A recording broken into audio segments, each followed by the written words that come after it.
dipenjarakan karena itu otaknya otak kotor. Gitu loh. Tidak menghargai perbedaan. Dia tidak menghargai kebinekaan. Dia tidak memahami Pancasila.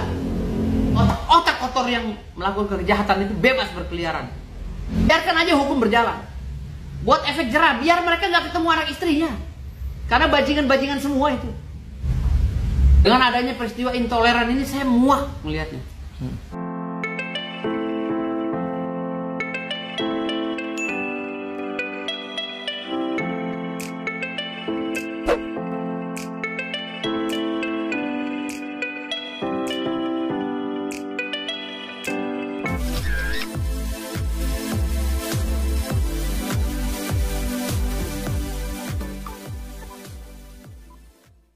Nah, hari ini di Jawa Barat ini terjadi lagi. Target saya adalah penjarakan orang itu.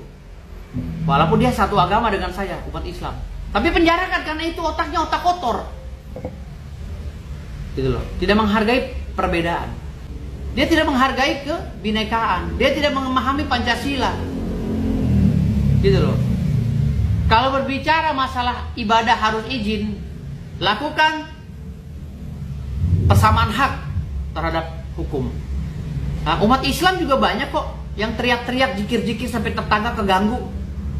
Ya, umat Islam juga kalau ngadain acara kadang-kadang juga nggak menghargai umat Kristiani yang lainnya, nggak menghargai umat Hindu apa segala, teriak-teriak semaunya, nggak izin lagi. Gitu loh. Kita nggak usah egois lah. Saya sebagai umat Islam, ya, yang mengedepankan kasih sayang, tidak suka dengan adanya kejadian ini. Biarkan aja hukum berjalan. Buat efek jerah, biar mereka nggak ketemu anak istrinya. Karena bajingan-bajingan semua itu. Gitu loh. Dengan adanya peristiwa intoleran ini saya muak melihatnya. Lagi-lagi damai lagi, dan otak kotor yang melakukan kejahatan itu bebas berkeliaran. Jangan penjarakan bila perlu seumur hidup manusia kayak gitu. Itu mengganggu stabilitas nasional. Tapi kan mendamaikan boleh saja, hukum jalan terus gitu loh. Biar ada efek jerah. Kalau enggak nih si otak-otak kotor seperti yang dilakukan oleh oknum orang Sukabumi ini, ya, ini juga harus dipenjara. Saya nggak tahu ya Sukabumi di mana ya, karena istri saya juga orang Sukabumi. Nggak tahu saya Sukabumi di mana. Tapi oknum ya, bukan nggak semua orang Sukabumi, karena orang Sukabumi itu banyak yang baik. Bang, ini tokoh agama dan masyarakat Cidahu juga sudah memberikan statement. Oh, di Cidahu itu? Ya, Cidahu. Dia itu bilang bahwa ya dia meminta untuk hal tersebut itu tidak dibawa ke jalur hukum nih Bang. Itu gimana tuh? Saya nggak setuju. Penjara aja. Kebiasaan udah ratusan kali kok intimidasi terhadap kaum minoritas. Kenapa selesainya dengan damai? Damai boleh saja, damai ya damai. Untuk meringankan hukumannya nggak apa-apa damai.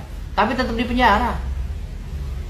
Kalau besok terjadi lagi perdamaian lalu dilepaskan lagi nih otak-otak kotor nih, saya yakin akan ada lagi peristiwa seperti ini lagi. Nggak akan ada kapok-kapoknya.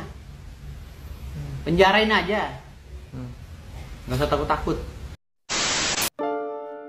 Ya, seharusnya seperti ini ya. Para praktisi ini harusnya bersuara terhadap para pelaku intoleransi yang akan merusak kerukunan antar umat beragama di Indonesia. Yang dimana negara kita tercinta ini, Indonesia, adalah negara yang pluralisme, yang di dalamnya beragam suku, budaya, dan serta keyakinan. Dan manusia-manusia seperti inilah yang mencoreng nilai-nilai Pancasila dan merobek Bhinneka Tunggal Ika. Dan orang-orang seperti ini harusnya ditindak tegas dan dihukum seberat-beratnya, supaya hal-hal terkait intoleransi ini tidak terulang kembali di negara kesatuan Republik Indonesia. Dan ya, kita berharap kedepannya tidak berulang kembali hal-hal terkait intoleransi. Dan hal seperti ini kalau dibiarkan akan terulang kembali dan kembali. Dan hal seperti ini kalau dibiarkan ya bakalan terulang kembali ya. Dan tentunya mereka berpikir, oh nggak masalah ya, paling sekedar minta maaf selesai. Dan hal ini tidak membuat efek jerah terhadap pelaku intoleran ini. Dan ya, kita berharap depannya semua orang dapat hidup rukun dan bahagia. Amin. Oke, teman-teman mungkin sampai di sini. Oke, teman-teman mungkin sampai di sini dulu video kali ini, dan sampai jumpa lagi di video-video terbaru lainnya di Loise C Reaction.